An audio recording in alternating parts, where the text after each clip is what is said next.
నమస్తే, welcome to our channel. నేను సిరి. Ramachandrapuram SI Vasu మీద అయితే వేటు పడింది, ఎందుకు పడింది, అసలు ఏంటి అనేది మనకు వివరించడానికి మనతో పాటు ఉన్నారు ప్రముఖ సీనియర్ జర్నలిస్ట్ జగదేవ్ గారు. నమస్కారం సార్. నమస్తే సార్, ఇప్పుడు చూస్తుంటే రామచంద్రపురం ఎస్ఐ ఎవరైతే ఉన్నారో వాసు గారి మీద అయితే వేటు పడింది, అసలు ఎందుకు పడింది, ఏంటి అంటారు అసలు స్టోరీ? వేటు అని అనకూడదేమో. విఆర్ మీద అంటే పక్కన పెట్టారు. విధుల్లో ఉన్నట్టు అంటే సర్వీస్ లో ఉంటారు, బట్ విధుల్లో ఉండరు. అంటే కొన్ని సందర్భాల్లో వాళ్ళకి శాలరీస్ కూడా సరిగ్గా పే చేయరని విన్నాను. బట్ హైయర్ అఫీషియల్స్ కి అయితే ఆ పరిస్థితి ఉంటుంది. కింద స్థాయి వ్యక్తులకు అట్లా ఏమి ఉండదు. అట్లీస్ట్ వాళ్ళు అప్లై చేసుకున్న దాన్ని బట్టి దాన్ని ఏమంటారు, ట్రెజరీకి శాలరీ అప్లై చేసుకున్న దాన్ని బట్టి 3 నెలలకు 6 నెలలకు పే చేస్తారంట.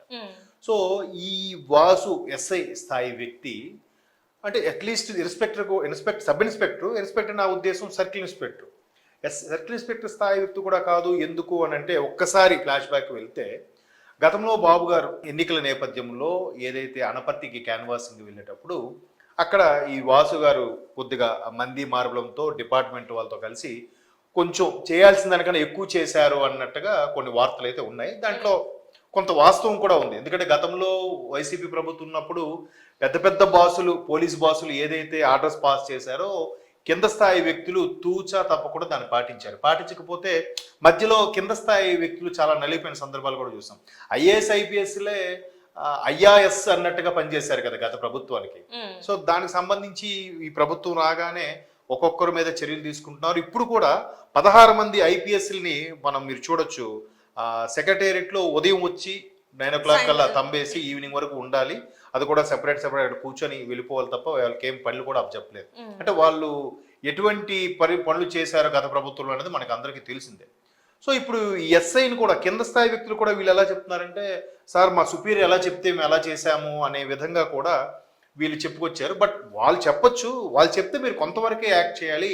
ఓవర్ స్మార్ట్ చేయడం వల్ల ఇబ్బందులు కలుగుతాయనే దానికి ఎగ్జాంపుల్ ఈ ఎస్ఐ వాసు పరిస్థితి ఉంది.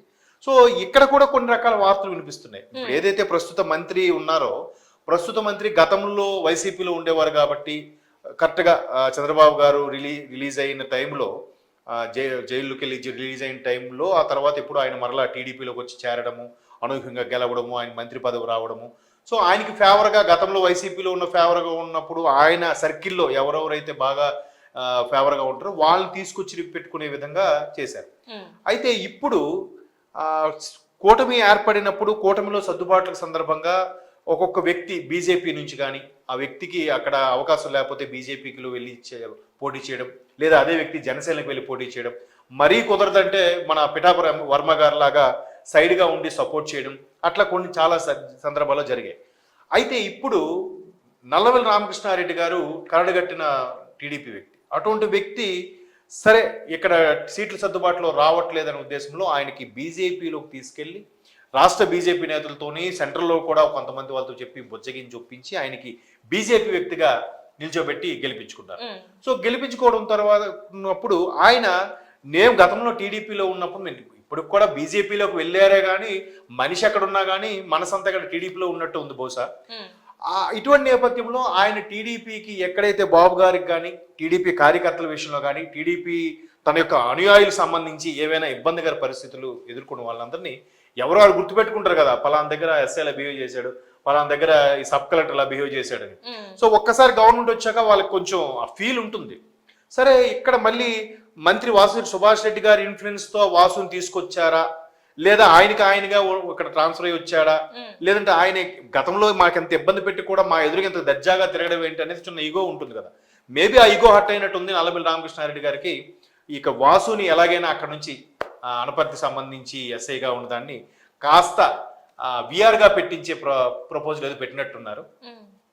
సో అది వేకెంట్ రిజర్వ్గా బయట చెప్పారు కదా ఇంతకుముందు, సర్వీస్లో ఉంటారు బట్ విధుల్లో ఎక్కడ వాళ్ళకి ఏ అథారిటీ ఏమి ఉండదు అన్నమాట. సో అట్లా నల్లవెల్లి రామకృష్ణారెడ్డి గారు కూటమిలో ఉన్న ఎమ్మెల్యేనే, బట్ టీడీపీలో లేకుండా బీజేపీలో ఉన్నా కూడా టీడీపీలో ఉన్నట్టుగానే తన పంతం నెగ్గించుకున్నారు అనే విధంగా కూడా వైసీపీ వాళ్ళు విమర్శలు చేస్తున్నారు. ఏదేమైనా గవర్నమెంట్ వాళ్ళు ఉన్నప్పుడు ఖచ్చితంగా వాళ్ళ యొక్క పంతం నెగ్గించుకోవాలనో లేదా వాళ్ళ ఇగో చల్లడానికి ఇట్లా చిన్న చిన్న పరిస్థితులు అయితే జరుగుతూ ఉంటాయి. కొంతమంది అధికారులు ట్రాన్స్ఫర్లు అవుతుంటారు, కొంతమంది డెప్యుటేషన్ మీద వేరే ఊర్లకు పంపించడం అవుతుంది, లేదా ఇట్లాగే మరీ ఇబ్బందికర పరిస్థితులు ఉన్నప్పుడు 16 మంది ఐపీఎస్లు ఎలాగైతే ఇప్పుడు వచ్చి తంబ్ ఇంప్రెషన్ వేసి సెక్రటరీ నుంచి ఈవినింగ్ వెళ్తున్నారో ఇక్కడ ఎస్ఐ వాసు గారిని కూడా జస్ట్ వేకెంట్ రిజర్వ్ లో పక్కన పెట్టి ఆ విధంగా ఒక విధంగా అది పనిష్మెంటే అనుకోవాలి. ఆయన సర్వీసులో ఉన్నా కూడా ఆ ఇప్పుడు జీతం ఇస్తారు ఎవరు అనేది కూడా క్వశ్చన్ మార్క్. అందుకే అంటాను ఇప్పుడు కూడా అధికారులు అనేవాడు కాన్ఫిడెంట్ గా ధైర్యంగా ఉన్నప్పుడు ఎవరికి చేయి చాచి పనిచేయాల్సిన అవసరం లేదు. మరి అధికారులకు కాకుండా చట్టానికి పనిచేస్తే సరిపోదు. మరి తప్పదు వాళ్ళకి ఇబ్బంది, వాళ్ళ ప్రాణాలకి ఇబ్బంది అనుకుంటే పర్వాలేదు, కానీ ఇట్లాంటి ఏం చేస్తారు, మహా అయితే సస్పెండ్ చేస్తారు లేదా ట్రాన్స్ఫర్ చేస్తారు. సో అట్లా న్యూట్రల్గా ఉండిపోతే ఏ పరిస్థితి ఉండదు కదా. పదవిలో ఉన్న వాళ్ళు చెప్పి వాళ్ళకి భజన చేసి వాళ్ళు కాలు పట్టి ఇక్కడ మిగతా వాళ్ళందరూ కూడా కించపరిచేలాగా ప్రవర్తిస్తే నెక్స్ట్ గవర్నమెంట్ వచ్చినప్పుడు వాళ్ళు వేరే విధంగా ప్రవర్తించడం, ఇట్లాంటి రకరకాలుగా మనం చూస్తూనే ఉన్నాం. అయితే గత ప్రభుత్వం 2019 నుంచి 24 మధ్య జరిగిన వైసీపీ ప్రభుత్వం తీరు చూస్తే మాత్రం ఖచ్చితంగా ప్రతిదీ కక్ష సాధింపులాగా అనిపించింది చాలా వరకు. ఇప్పుడు చంద్రబాబు నాయుడు గారి మీద కూడా ఆ రోజు అరెస్ట్ చేసే విధానం కానీ, అరెస్ట్ చేయడం కానీ, దాని మీద ఉన్న పత్రాలు పుట్టించి మరి అరెస్ట్ చేయడం అంటే ఒక మాజీ ముఖ్యమంత్రి, ఒక నేషనల్ లెవెల్ లీడర్ స్థాయి వ్యక్తి, 14 ఏళ్ళు ముఖ్యమంత్రిగా పనిచేసిన వ్యక్తికి ఆ విధంగా అరెస్ట్ చేస్తే ఇంకా సామాన్య పరిస్థితి ఏంటి? అది ఖచ్చితంగా కక్ష సాధింపుగానే అనిపిస్తుంది. ఎందుకంటే తర్వాత పత్రాలు పుట్టించారు, తర్వాత ఆ వ్యక్తిని గౌహతికి ఎక్కడో ట్రాన్స్ఫర్ చేసేస్తే ఆ పోలీస్ బాస్ని ఇక్కడ నెక్స్ట్ డే మార్నింగ్ ఆ పత్రాలన్నీ కింద స్థాయి వ్యక్తులతో కాల్ చేశారు. ఆ వీడియోస్ కూడా మనం చూసాం.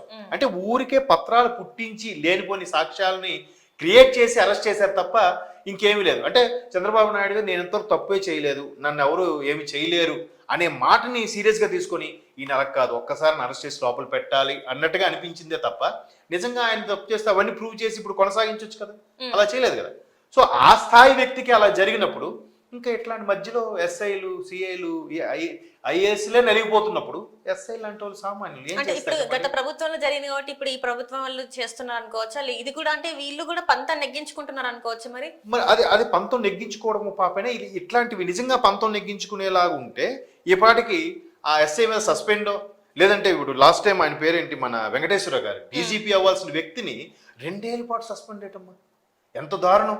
ఆ స్థాయి వ్యక్తిని 2 ఏళ్ల పాటు అలా చేసి ఇక్కడ జస్ట్ విఆర్గా పెట్టారు. ఇంకా నిజంగా మీరు అన్నట్టు కక్ష సాధింపుగా అయితే ఈ పాటికి సస్పెండ్ చేయాలి. ఏదో ఒక ఆయన లేనిపోని ఇష్యూస్, ఎలిగేషన్స్ అన్ని పెట్టే సస్పెండ్ చేసేవచ్చు కదా.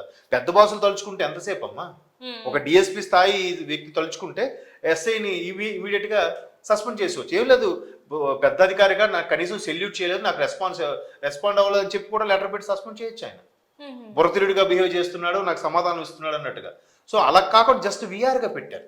ఇలా పెట్టడం వల్ల ఒక విధంగా ఆ ఎస్ఐ ఎవరైతే ఉన్నారో తను కొంత సేఫ్ జోన్లో ఉన్నట్టే. సార్ నేను అప్పుడు పెద్ద బాసులు చెప్పినట్టు నేను బిహేవ్ చేసిన తప్ప నాదేం లేదు సార్, జస్ట్ నన్ను విఆర్గా పెట్టారు సార్, రిక్వెస్ట్ చేసుకో. ఒకవేళ సస్పెండ్ అయింది అనుకోండి, వాళ్ళ సర్వీస్ రికార్డులో ఒక మచ్చగా ఉండిపోతుంది. రేపు పొద్దున వాళ్ళ ప్రమోషన్స్లో కానీ, వాళ్ళ కెరియర్స్ విషయంలో కానీ చాలా వరకు ఇబ్బంది అవుతుంది. సస్పెండ్ చేయలేదు, విఆర్గా పెట్టారు కాబట్టి ఇవి చూసైనా ఇంకొంతమంది రియలైజ్ అయ్యి బాబు మనం ప్రభుత్వానికో లేదంటే కొంతమంది నాయకులకో పరిమితమై పనిచేయకూడదు, చట్టానికి లోబడి పనిచేయాలని ఒక సీరియస్ రావాలని మేబీ ఇటువంటి చర్య తీసుకుని ఉండొచ్చు. కక్ష సాధింపు అంటే ఆ లెక్క వేరేలా ఉంటుంది. గత ప్రభుత్వంలో మనం చూసాం అది. సో ఒక విధంగా వాసు కొంత సేఫ్ అనే చెప్పొచ్చు.